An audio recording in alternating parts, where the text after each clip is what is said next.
Mensaje a la Odisea, carta número 7 en Apocalipsis. Dice así: ¿quién está dictando? No nos olvidemos. ¿Y quién está escribiendo? Dictando está el Señor y escribiendo está Juan el apóstol. Y escribe, le dice el Señor a Juan. Y escribe al ángel de la iglesia en la Odisea. He aquí el amén, el testigo fiel y verdadero, el principio de la creación de Dios, dice esto: yo conozco tus obras, que ni eres frío ni caliente. Ojalá fuese frío o caliente. Pero por cuanto eres tibio, y no frío ni caliente, te vomitaré de mi boca.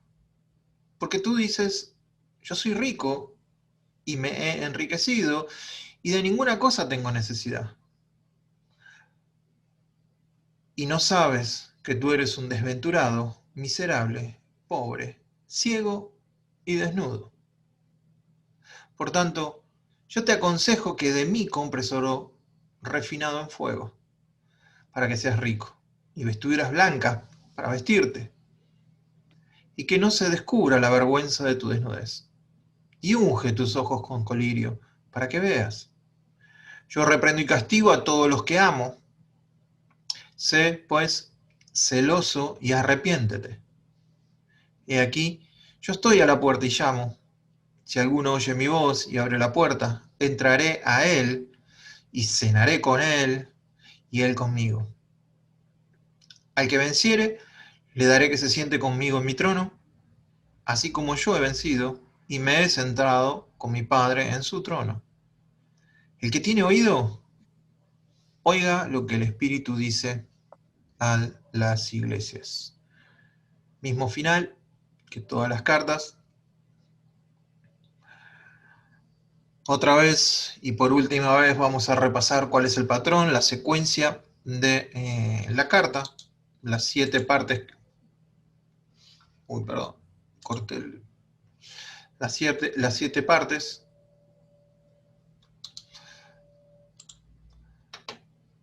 Y nos vamos a quedar con el saludo en primer lugar.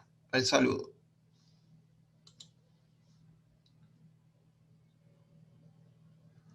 Escribe al ángel de la iglesia en la Odisea. La Odisea significa la palabra justicia del pueblo. Ahí están las ruinas que han quedado un poquito, que ha quedado muy poquito de la Odisea, de los tiempos antiguos. Podemos ver que estaba a 20 kilómetros de Colosas, muy cerquita de Colosas. La verdad que 20 kilómetros no es nada. De la otra carta que conocemos nosotros como la carta a los colosenses, a 20 kilómetros. Y de hecho, a los colosenses se les dice que lean esta carta, y a los que reciben esta carta se les dice que lean la carta a los colosenses también. Es una zona de buenos pastos para ovejas, para ganado vacuno, pero sobre todo para ovejas. Era casi única en la producción de lana negra. Lana negra. De hecho, hay algo que era muy, muy famoso, que se llamaba trimitaria, trimitaria o trimitaria, que era una túnica completamente negra de lana negra, que le habían puesto de moda los laodicenses. Era un gran centro médico, sobre todo de ojos, de oídos también, pero sobre todo con un ungüento que ellos tenían para los ojos, conocido como colirio. La única cosa negativa que tenía la Odisea, si se puede llamar negativa desde todo lo que poseían, es que no tenían agua. Por lo menos la ciudad no tenía agua. Ellos no tenían agua, la tenían que traer de 10 kilómetros al sur por acueductos que ellos mismos hicieron. Este era el único problema especial que ellos tenían, ¿sí? Tenían un gran número de judíos, la colonia judía era muy grande. Acá vamos a ver el último mapa. Hoy se conoce como Esquihízar, la ciudad, que significa fortaleza antigua. Lo que hablamos hace un rato, Pablo envió una carta que no se conoce a la Odisea, Pablo de su propio puño y letra. Entonces lo que puede hacer pensar de que la fundó, o fue Epafras el que la fundó y se quedó ahí en el tercer viaje como pastor de la iglesia o como encargado de la iglesia. Era una iglesia que lo tenía todo, era una ciudad muy rica, tanto es así que cuando hablamos del gran terremoto que hubo, ¿se acuerdan que en las otras iglesias los emperadores ayudaron a construirla? En esta iglesia Tácito, el emperador, dijo: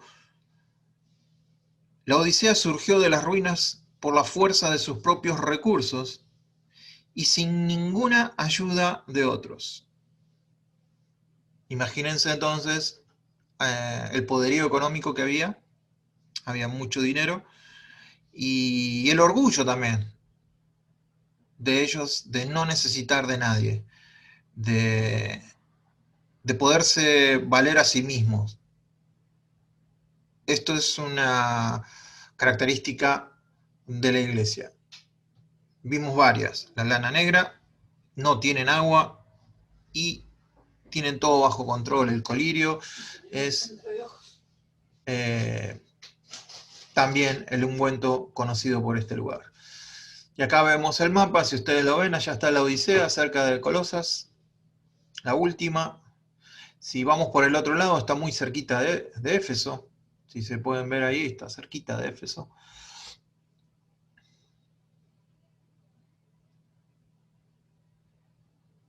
Espero que algún día podamos hacer el viaje por ahí. Marina no quiere, pero yo sí. Dejamos el saludo, lo que es la iglesia, lo que es la ciudad, y vamos a ver lo que es la autodesignación de Jesús.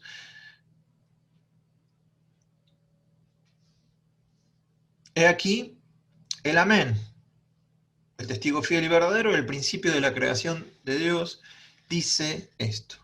El amén, otra vez. Cuando tiene el artículo, no hay forma de confusión. Es el amén. Creo que no hay palabra más usada en todo el diccionario evangélico que esta. Es a veces un poco contradictorio que personas como nosotros, que hemos sido enviados para que la gente conozca del Señor, tengamos un vocabulario que a veces es tan ajeno al mundo que somos llamados a alcanzar. Y entonces ese amén se pega por todos lados. Pero Él es el amén. Jesús es el amén. Él se autodenomina como el amén. Y muy probablemente tiene que ver con Isaías 65:16, que dice: el que se bendijere en la tierra, en el Dios de verdad, y ahí está la palabra, Dios de verdad, Dios del amén. Es la raíz, verdad es amén. Se bendecirá, y el que jurare en la tierra por el Dios de verdad, otra vez, Dios del amén, jurará, porque las angustias primeras serán olvidadas y serán cubiertas de mis ojos. Entonces ahí vemos como el Dios del amén. Y Jesús es el amén. Si pudiéramos ir a un diccionario, veríamos que Jesús es Jesús el hombre, en quien la revelación de Dios haya la perfecta respuesta y perfecto cumplimiento. Entonces podemos decir que Jesús es el amén de Dios. Así como nosotros sabemos utilizar esa palabra, y esa palabra significa validez, significa que lo que estoy escuchando está ligado a Dios, está diciendo algo de Dios, entonces desde mi corazón sale amén, como diciendo, eso es cierto, lo que salió de Dios, este Jesucristo hombre, Es el amén de Dios. Lo que él habló, lo habló porque el Padre le decía lo que tenía que decir. Yo no hablo por mi propia cuenta, yo digo lo que el Padre me dice que dijera. Entonces, por eso es el amén, es la palabra de Dios hecha realidad, y entonces en toda su persona es un amén. No es solo amén a lo que él dice, lo cual también está bueno, sino es el amén a toda la persona de Jesús. Porque el Hijo de Dios, Jesucristo, que entre vosotros ha sido predicado por nosotros, dice Pablo, por mí, Silvano y Timoteo, no ha sido sí y no, más ha sido sí en él, por todas las promesas de Dios, porque todas las promesas de Dios son en él, sí. Sí y amén. Las promesas entonces son hechas ¿en dónde? En Jesús. Todas las promesas, no dice algunas promesas, dice todas las promesas de Dios son en Jesús, están dentro de Jesús. Y dentro de Jesús son sí y son amén. Entonces, dentro de la persona de Jesús está la promesa de la salvación, la promesa de la santidad, la promesa de la justificación, la promesa de la santificación, la promesa de un futuro con Dios. Todas las promesas, las de sanidad, las de liberación, están en Jesús. Las promesas son hechas a Jesús. En Él son sí. En Él son amén. Y Él es el amén. Por medio de nosotros, para la gloria de Dios. Entonces, por medio de nosotros que estamos en Él, si recibimos todo lo que Él tiene, como la glorificación, la santificación, la justificación, la regeneración, la sanidad, la liberación, todo lo que recibamos como promesas que están en Él, son por medio de nosotros gloria para Dios Padre. Entonces estamos involucrados en eso y en Él es el amén. Espero que se haya entendido. No sé si lo pude explicar de la mejor manera, pero Él es el amén. Por eso... Viene de una palabra, sí. Es un hebraísmo eso. Es un hebraísmo, dice Marina. No sé si te escuchan, pero dale. Voy a repetir. Es un hebraísmo, es que es una palabra en hebreo que se tradujo de la misma forma en griego y de la misma forma en español. Nosotros decimos amén, y si lo tuviéramos que resumir algo así simple, sería verdad. Verdad. Uh-huh. Verdad. Por eso a veces el evangélico, por tanto usar esta palabra, le ha dado menos significado. Vamos a tal versículo de la Biblia. Amén. ¿Qué estás diciendo? Cuando tenés que decir el amén, guardá ese amén para decir algo que viene de Dios, que es verdad, que es, y decís, amén. Ahora, si lo usamos para todo, sí, porque yo antes no era creyente, amén. Sí, amén, hermano. Sí, amén, amén, amén. Es hasta despreciar esa palabra de alguna manera, porque ya no la decimos con el sentido. Es como decir buen día. Realmente no le estás diciendo que tenga un buen día con todas las palabras. Es una frase, buen día. Y el amén se ha constituido algo así. En cambio, guardar esa palabra, guardarla para que cuando venga una verdad de Dios, cuando venga una revelación de Dios, cuando venga algo que merezca que de todo nuestro corazón y de todo nuestro ser podamos decir amén a eso. Ese amén que digamos tenga el peso, la validez, que ese amén testifique en perfecta armonía y realidad con la fidelidad de lo que estoy escuchando, de esa realidad de Dios. Entonces ese amén va a resonar en todo mi ser. Ahora, si yo uso el amén como cualquier otra cosa, me pierdo o me estaría perdiendo la oportunidad de darle un sello a cuando la palabra de Dios viene a mí, escuchada vista, sentida, percibida. No sé, yo los animo a que intenten no utilizar esta palabra en forma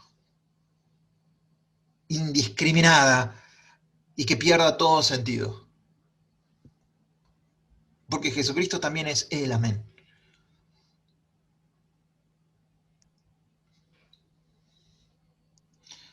Así que, como decía Marina, ¿no? Es un hebraísmo y quiere decir verdad. Entonces, vamos a tal versículo. Verdad. Bueno, los que lleguen a tal versículo digan amén. No hagamos eso. Digan, ya llegué, ya lo encontré, ya estoy ahí, cualquier otra cosa. Pero no utilicen una palabra por ser bíblica, porque la estamos bastardeando. No es una sugerencia, tampoco quiero hacer un dogma de esto. Con referencia a la persona que es el amén, o sea, Jesucristo, indica que Él encarna la perfecta verdad de Dios. Encarna la perfecta verdad de Dios, no la verdad escrita solamente, sino todo el ser de Dios, todo el carácter de Dios. En Él está toda la, ¿cómo es que dice? Se me fue el versículo. Ayúdenme. ¿No es? Se me fue. En Él habita corporalmente toda la plenitud de la deidad de Dios. Él es la imagen misma, gracias Ricardo, de su sustancia. Él es la imagen, es todo. Él es el amén, es la verdad en patas, en piernas. Él es la verdad. Y no se queda solo ahí, sino que Él es, no solo es la verdad, sino que es el testigo de esa verdad, fiel. No es un testigo cualquiera, es un testigo fiel y verdadero. Fiel y verdadero.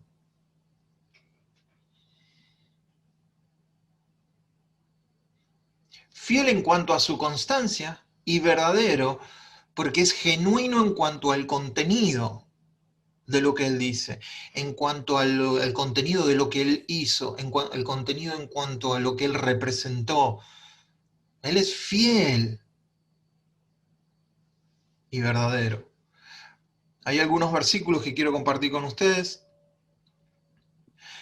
Mas no quitaré de él mi misericordia, ni falsearé mi verdad. No olvidaré mi pacto. Acuérdense que los salmos hablan de Jesús. Ni mudaré lo que ha salido de mis labios. Una vez he jurado por mi santidad. Y no mentiré a David. Acuérdense, David, cuando habla de esta manera, la casa de David es Jesús. Su descendencia será para siempre, y su trono como el sol delante de mí. Y como la luna será firme para siempre, y como un testigo fiel en el cielo. ¡Wow! Jesús es un testigo fiel en el cielo de lo que la verdad de Dios es. Porque Él tuvo que aprender a obedecer su palabra, Él tuvo que caminar por esta tierra, sufrir lo que sufrió, pasar lo mismo que pasamos nosotros, y ahora está en el cielo, siendo un testigo fiel. No solo para Dios, sino para todos los hombres, porque sigue siendo el Hijo de Dios hombre.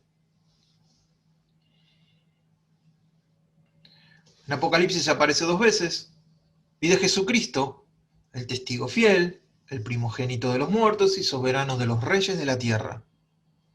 Y en Apocalipsis 19:11 que dice, entonces vi el cielo abierto, y aquí un caballo blanco, y el que lo montaba se llama Fiel y Verdadero. Yo no puedo creer que algunos todavía confundan este caballo blanco con que viene Satanás. No lo puedo entender. Satanás nunca va a ser fiel y verdadero. Y con justicia juzga y pelea. ¿Qué título? ¿Qué autodescripción de Jesús? ¿Qué panorama?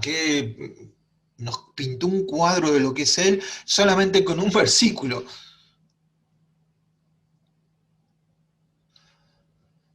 He aquí el amén, el testigo fiel y verdadero, el principio de la creación dice esto. Una iglesia como la de la Odisea, que se le pide que lea la carta a Colosas, no puede ignorar esta descripción, que Jesús es el principio de la creación de Dios. Por ejemplo, si la leyeron, habrán leído que en Colosenses 1:15 al 16 dice: Él es la imagen del Dios invisible, el primogénito de toda la creación, porque en Él fueron creadas todas las cosas, las que hay en los cielos y las que hay en la tierra, visibles e invisibles, sean tronos, sean dominios, sean principados, sean potestades, todo fue creado por medio de Él y para Él. El principio de la creación de Dios. Cristo no es la primera criatura. Y acá es donde estamos en desacuerdo con los arrianos, con los testigos de Jehová o con los mormones, que piensan que Jesús fue la primera criatura creada por Dios. No entendemos muy bien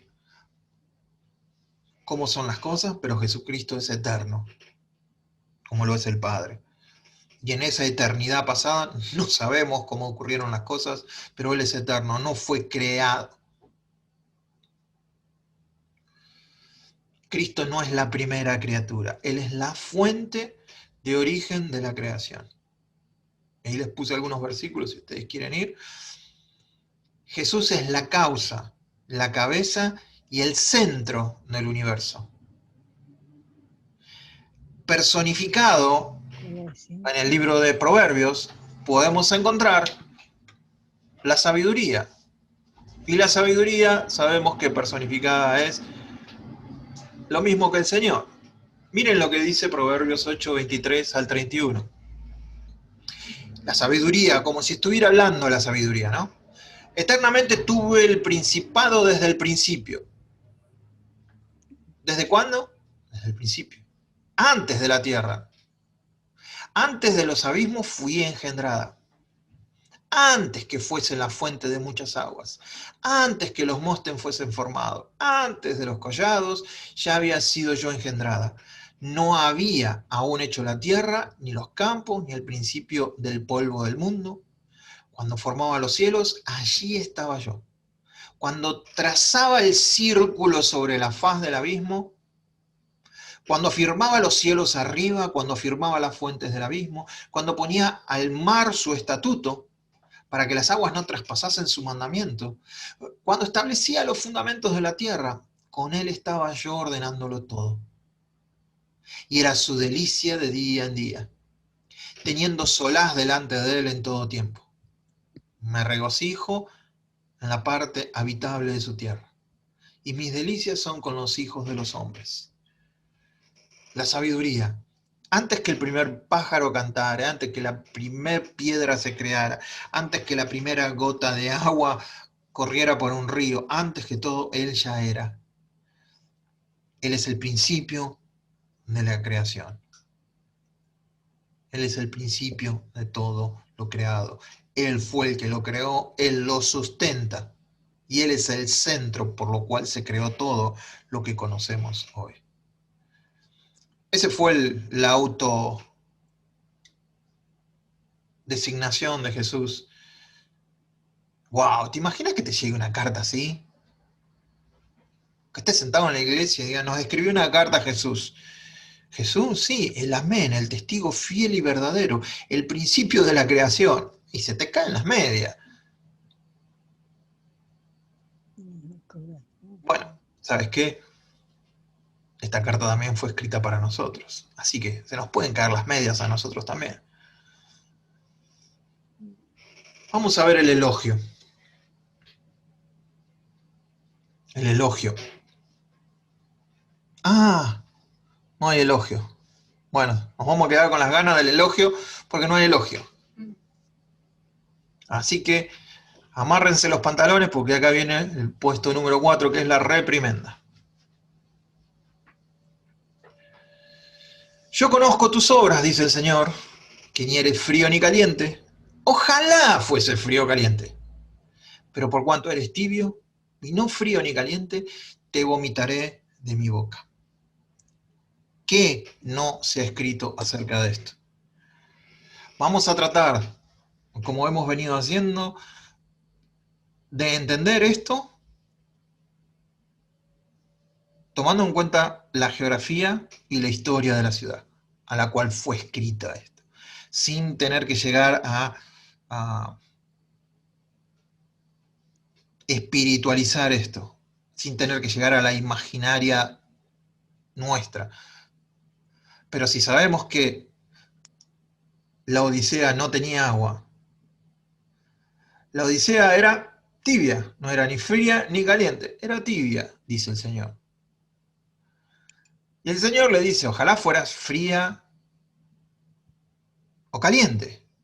Entonces, si nosotros hablamos de la euforia, que tenés que ser caliente, tienes que ser eufórico. Si lo tomamos por ese lado, entonces el Señor diría, está bien con que seas frío. Entonces, no tiene que ver con que seas eufórico, apasionado por las cosas. No está diciendo el Señor. El contexto es agua. Agua. Y todo lo que tenga que ver con el agua. Entonces, la metáfora del agua tiene una connotación geográfica e histórica. Te vomitaré, te estoy a punto de escupirte de mi boca. ¿Sí? Entonces, el agua como propiedad, estaban las aguas termales cerca de donde estaban ellos, que eran buenísimas para bañarse, para cuestiones curativas, y de Colosas el agua era fresca, cristalina, fresca en Colosas. Entonces, y era un agua fría. Las dos condiciones del agua tenían propiedades para el cuerpo. La caliente para darte un poco un bálsamo si estabas enfermo, si estabas cansado, y el agua fría para la sed. En cambio, el agua tibia, nosotros lo podemos entender bien como argentinos. Diríamos que las dos eran provechosas, pero la tibia no. La tibia no. Por eso voy a escribir una canción o voy a escribir un libro o mi próximo ministerio se va a llamar así. Nunca tibio. Nunca tibio. Es como el mate. ¿A cuánto le gusta el mate tibio? No. Es fácil entonces entender esta metáfora. Un mate caliente, como un día de hoy, me voy a tomar uno, buenísimo. Cuando venga el verano, un mate frío, un tereré, Qué rico, de naranja. va como piña. Pero un mate tibio no va ni en verano, ni en invierno, ni nunca. Entonces para nosotros es fácil entender esto. En una producción casi inigualable hemos conseguido unas fotos A ver, ¿qué vas a salir? del acueducto. ¿Alcanzan a ver el acueducto? Lo que quedó del acueducto, que venía para la Odisea de distancia de unos 10 kilómetros. ¿Alcanzan a ver ahí? Claro, no llegaba el agua tibia. ¿Ven? Se alcanzan a ver un poco los caños, y entonces el agua llegaba. Imagínense, vos no sos de la Odisea, venís de Éfeso, caminando, cansado, y llegás a la Odisea y decís, oh, estoy cansado, voy a tomar un poco de agua. Tomás agua y es tibia. ¿Qué es lo primero que haces? Lo escupís.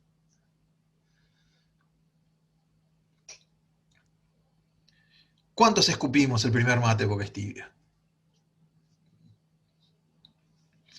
La iglesia no estaba ofreciendo refrigerio a los que estaban espiritualmente cansados, ni sanidad ni alivio al espíritu enfermo. El problema no era la temperatura de las personas, sino la esterilidad del cuerpo de Cristo en ese lugar.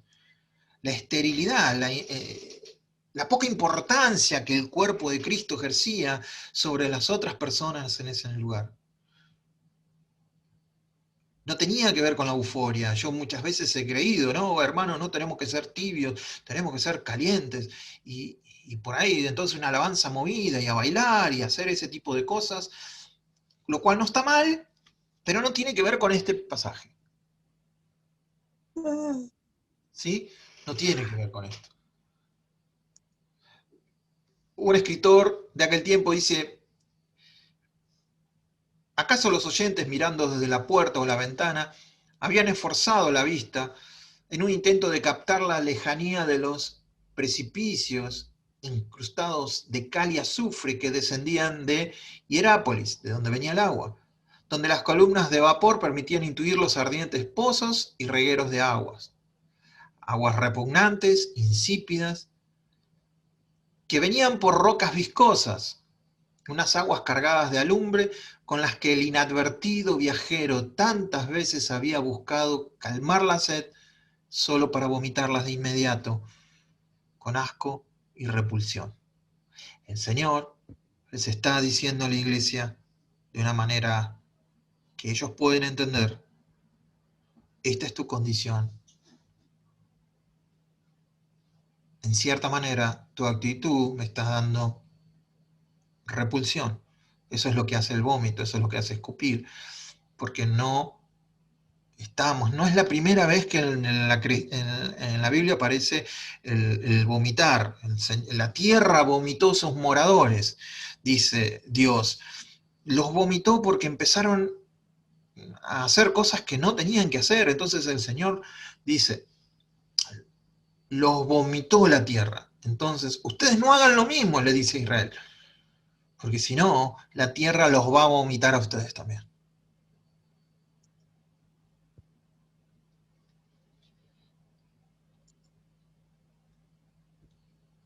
Espero que se haya entendido esto. Por lo menos esta es mi humilde posición para entender de lo que habla en cuanto a frío o caliente.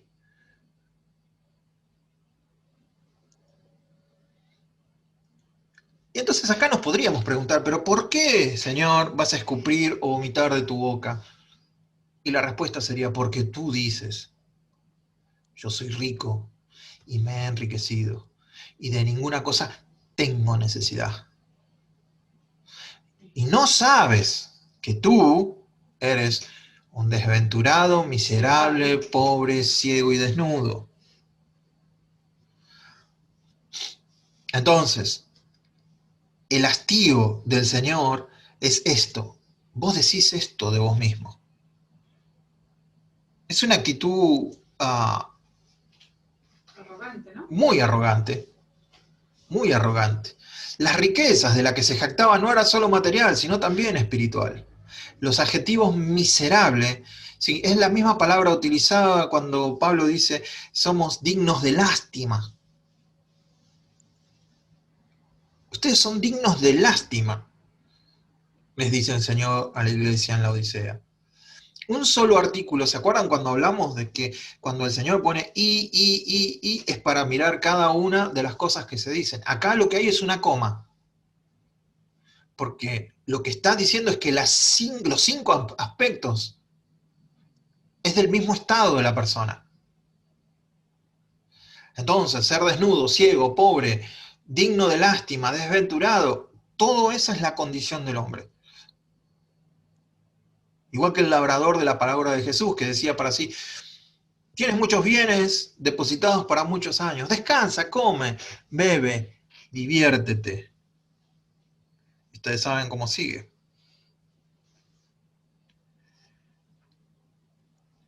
También esta actitud estaba en los religiosos que pensaban que eran sanos. El Señor le dijo, yo no he venido por los que se creen sanos,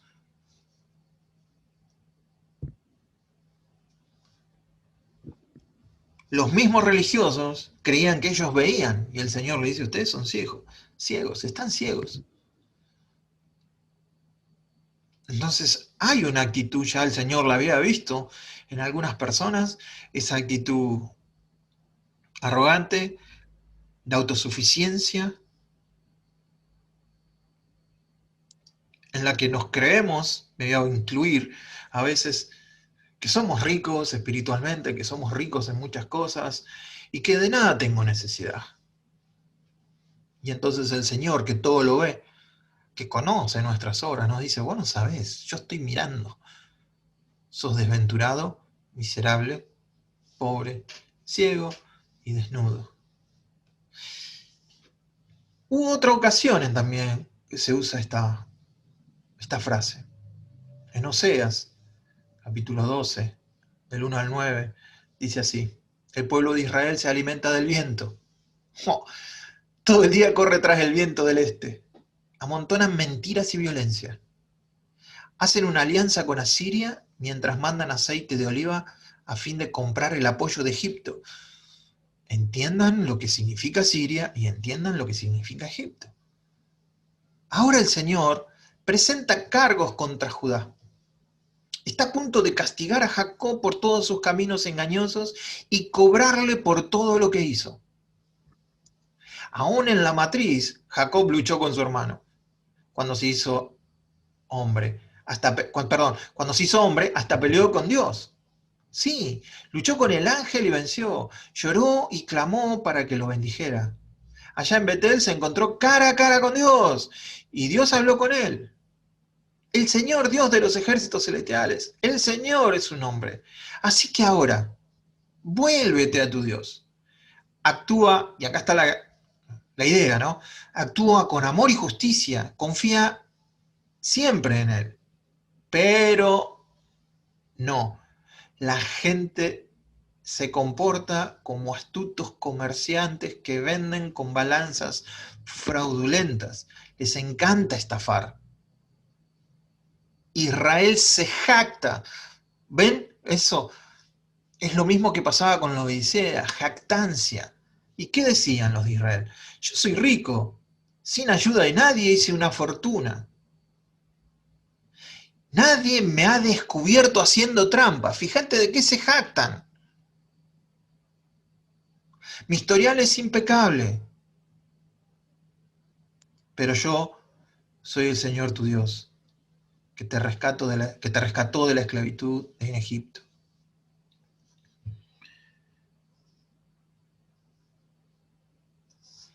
Esta jactancia, y se jactaban de que no los habían atrapado. 5. La invitación.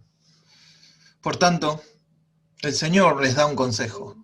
No hay un mandamiento, les da un consejo. Yo te aconsejo que de mí, ¿de dónde? De mí, compres oro refinado en fuego para que seas rico y vestiduras blancas para vestirte y que no se descubra la vergüenza de tu desnudez. Y unge tus ojos con colirio para que veas. La engreída, la Odisea,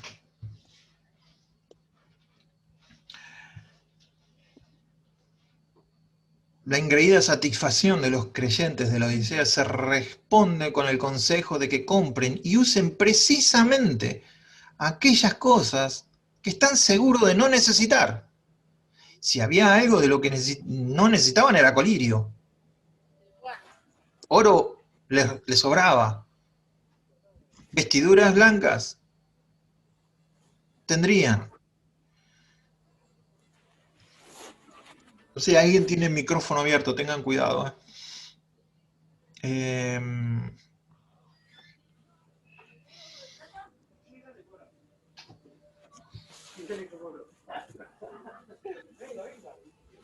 La frase preposicional, te aconsejo de mí compres, es muy enfática. Es ahí es donde tenemos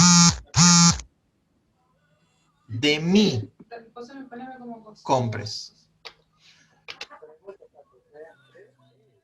Espera que tengo que hacer un lío bárbaro.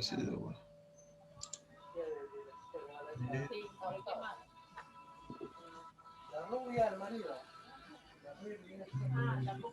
Hernán Esteves.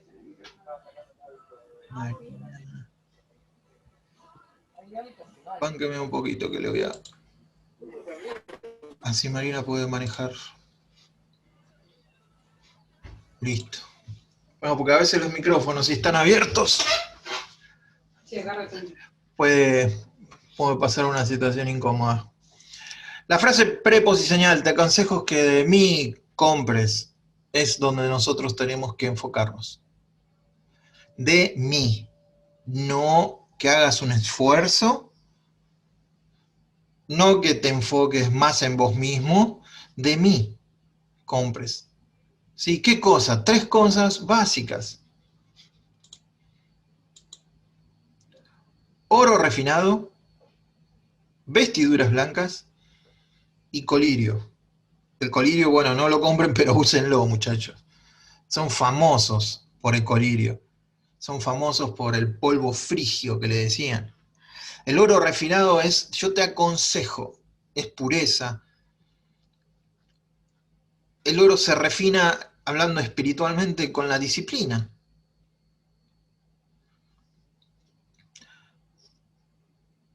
Después vamos a ver que el Señor les dice, yo te reprendo y castigo a los que amo. Entonces, la disciplina del Señor es para refinarnos a nosotros. Pero es imposible refinar a una persona que no cree que está mal, o que nunca se ve que está mal,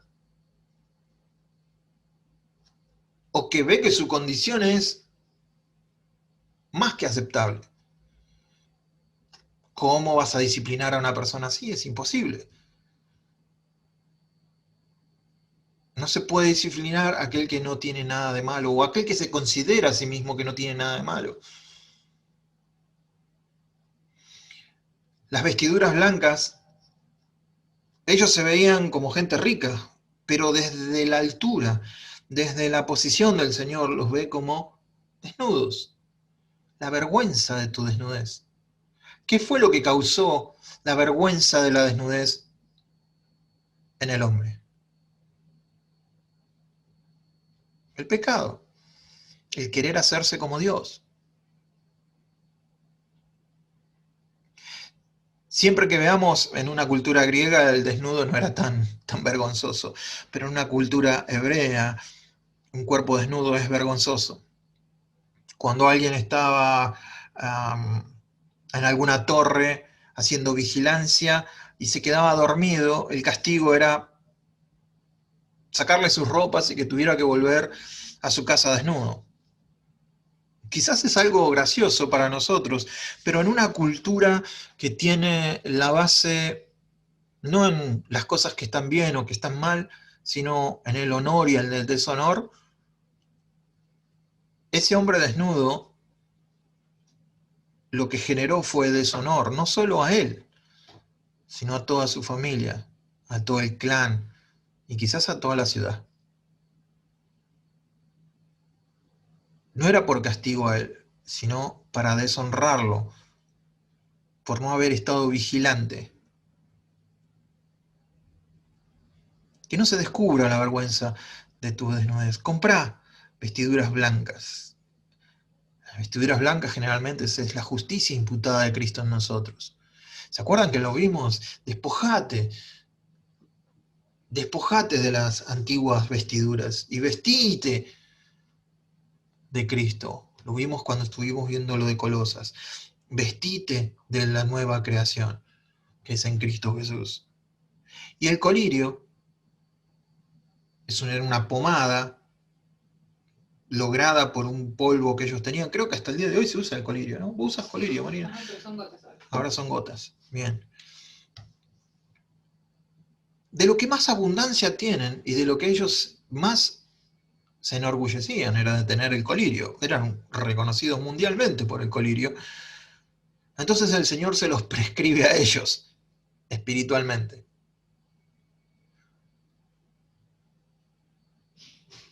Ungí tus ojos con colirio para que veas. Desde este humilde lugar Yo les pido a ustedes que en ningún momento nos creamos que tenemos algo, aun cuando el Señor nos dé entendimiento, nos muestre en su palabra, nos dé revelación. Creo que siempre la mejor condición es: todavía necesito de Dios, todavía no sé nada, todavía no he logrado nada, y creo que es la condición en la que nos tenemos que mantener. Si alguna vez me ven en esta situación, les pido que me bajen de un ondazo, porque no es la condición que al Señor le gusta. No me gustaría estar, mejor dicho, en una condición en la que el Señor diga: ya me estás dando un poquito de asquete, ya te escupiría de mi boca, por lo arrogante, por lo orgulloso, por lo engreído, que le estaba pasando a la iglesia de la Odisea, no a nosotros. Yo reprendo y castigo a todos los que amo. Sé pues celoso y arrepiéntete.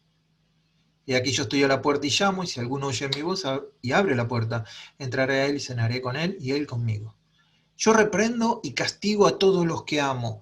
Es muy interesante que el Espíritu Santo, por medio de Jesús y de Juan, no haya puesto ágape. Ese amo es fileo.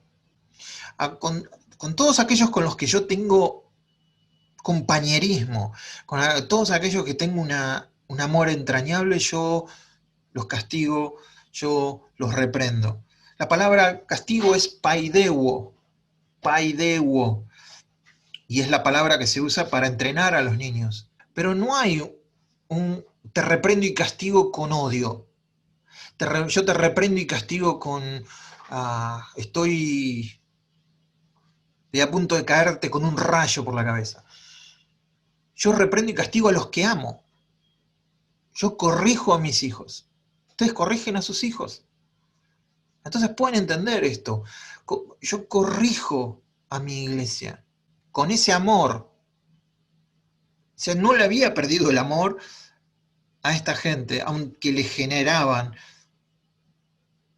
aunque la tibieza de esta iglesia le generaba ese malestar al Señor en la boca. Sé celoso y arrepiéntete. Este es el cuarto llamamiento dentro de las iglesias a un arrepentimiento directo. El cuarto. En otras aparece de una manera, por ejemplo, en Tiatira, indirecto. El amor, me gustó esta frase, el amor no es, perdón, ahí está mal escrito. El amor debería decir, el amor nunca es cruel. No es nunca. Claro, está mal escrito. El amor no es cruel, o el amor nunca es cruel, pero puede ser severo de parte de Dios. O sea que no hay crueldad de parte de Dios en el yo te reprendo y castigo. La reprensión de Dios no es tanto castigo, sino es más como una iluminación para la persona. Me gusta lo que decía Busher. Dice que ello implica una disciplina educativa. Yo disciplino y educo a todos los que amo. Me gusta un poco más por ese lado. Yo disciplino. Significa, de parte de Dios significa esto: mostrar a alguien su pecado, mostrar a alguien la corrección para disponerlo al arrepentimiento. Dios trae la corrección para que yo pueda cambiar la cabeza. Me lleva, ¿vieron cuando dice la palabra que no es para el arrepentimiento, que no es para, ayúdenme otra vez, hoy estoy, para condenación, sino para arrepentimiento? Es eso, ¿no? Es que Dios nos lleva a esa situación. Mira, esto está mal, Eduardo. No para la condena, sino para el arrepentimiento. Caín, lo que hiciste estaba mal, pero no te pongas así. Si hicieras bien, vas a ser reconocido. En cambio, Caín no se arrepintió, no cambió su cabeza. La tibieza tiene un remedio. La tibieza tiene un remedio. es la readmisión del Cristo excluido de sus vidas. Si esa tibieza sigue su curso, yo no puedo estar seguro, pero puedo decir que puede terminar cayendo en una apostasía. El Señor no quiere eso, quiere que cambien la cabeza. Cuando se habla de celo, no es un celo enfermizo, ¿sí? No está hablando del celo carnal, impulsado por el yo, ignorante de muchas cosas, desinformado, enfermizo, que a veces genera la envidia, que la gloria de otro pueda generar en nosotros, o la misma cuando uno se siente que es menos, y entonces tiene celos por los otros. Entonces, sé celoso y arrepiéntete. Tuvo celo por su casa. El celo por su casa lo consume, dice. Entonces no es ese celo carnal. Fíjense en estos pasajes a qué se refiere celo. A ver si lo podemos. Pablo dice de sus hermanos judíos, porque testifico acerca de ellos que tienen un celo para Dios. Miren qué interesante. Yo testifico que ellos tienen celo para Dios. Pero dice, pero no de acuerdo con el conocimiento. Y me gusta la otra versión que está abajo. Porque les doy testimonio que tienen celo de Dios, mas no según el pleno conocimiento. Y acá viene la razón por qué ese celo está mal. Porque ignorando la justicia de Dios e intentando establecer la suya propia, no se sometieron a la justicia de Dios. ¿Había un celo? Sí, pero no era un celo positivo, era un celo negativo. Era un celo por lo que ellos querían imponer, no por la justicia que Dios había establecido. Y Pablo conocía esto, ¿por qué testificaba? Miren, circuncidado al 8º día, del linaje de Israel, de la tribu de Benjamín, hebreo de hebreos. En cuanto a la ley, fariseo. En cuanto al celo, miren qué interesante, Pablo tenía celo, perseguidor de la iglesia. En cuanto a la justicia que hay en la ley, irreprensible. La Nueva Traducción Viviente traduce, era fanático. Ese es el celo equivocado. El fanatismo. Por lo que vos llames, sean partidos políticos, personas, partidos de fútbol, equipo, el fanático. Ese es el celo equivocado, porque el celo que produce el fanatismo ciega lo que Dios quiere hablar, que es nuestra mente.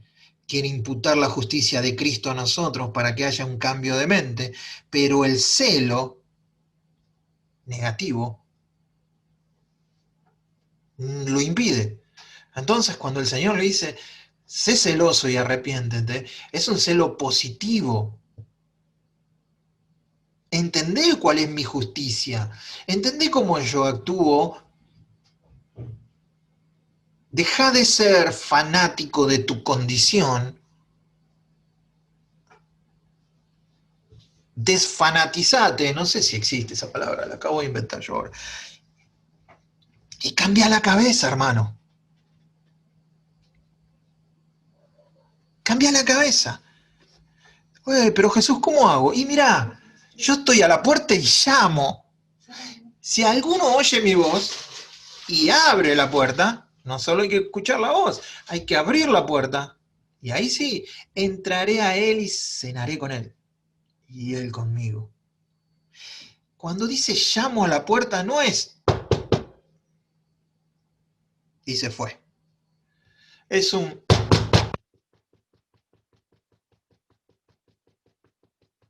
llamado insistente.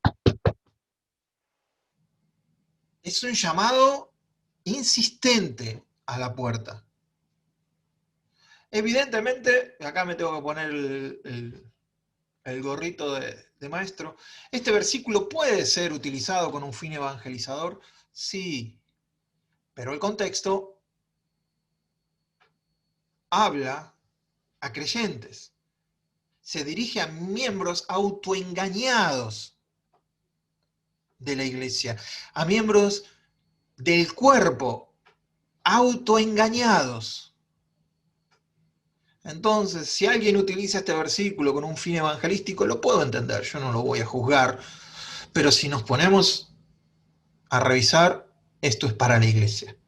Es la iglesia. A la iglesia de Cristo le dice, aquí yo estoy a la puerta y llamo. En su ciega autosuficiencia habían excomulgado, por decirlo de alguna manera, habían excomulgado al Señor de su congregación. Quedó afuera. En un acto de increíble condescendencia, Cristo empieza a pedir permiso para entrar en el lugar por el cual ellos empezaron a existir como iglesia y a restablecer la comunión. Es el peregrino buscando alojamiento. Es el peregrino que va con los de Emaús, como que sigue de largo, y los de Emaús le dicen, quédate, Señor, es tarde.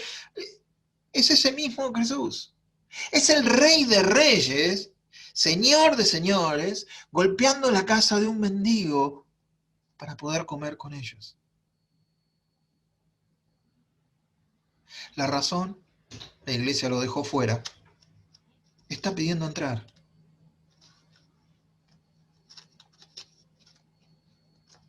No cabe ni la más mínima duda del amor del Señor por su iglesia.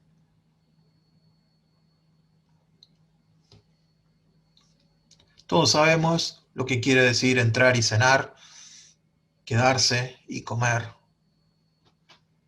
Sobre todo para una cultura judía, la invitación se dirige a cada uno de los de la congregación. Si alguno oye mi voz y abre la puerta.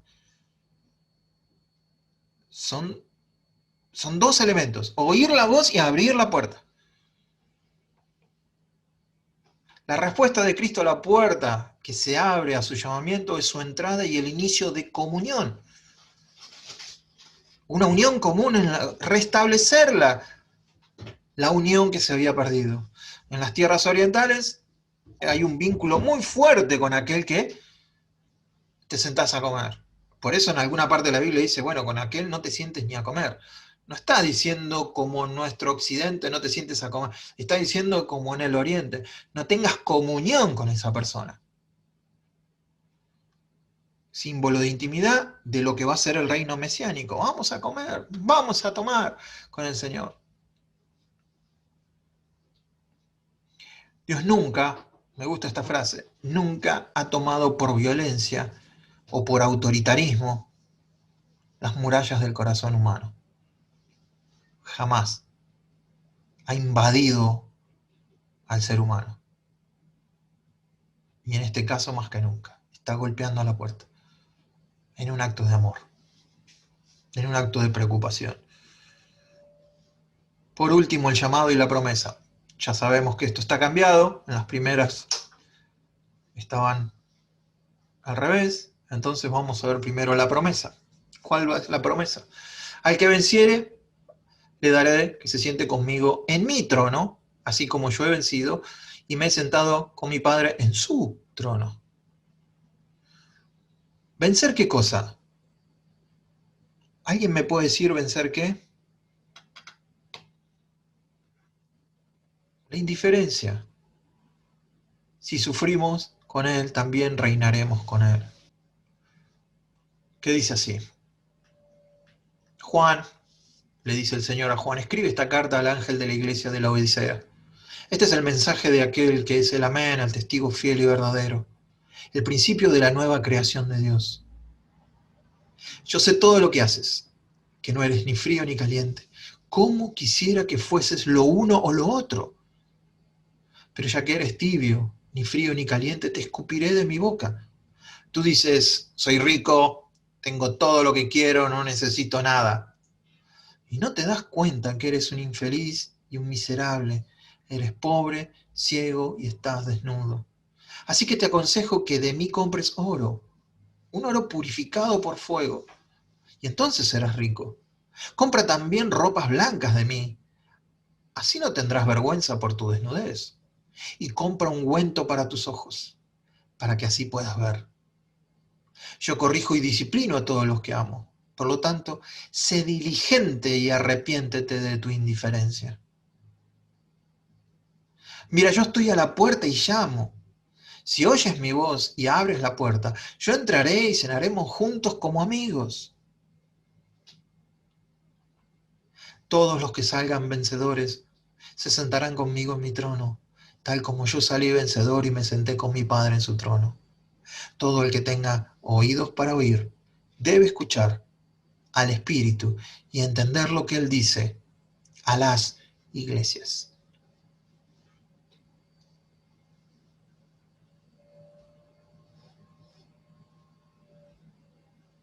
El llamado,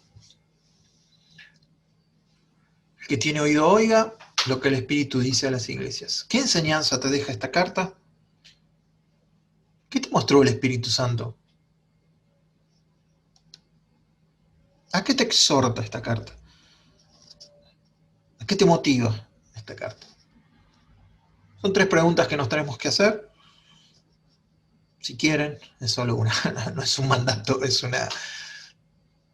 una idea nomás.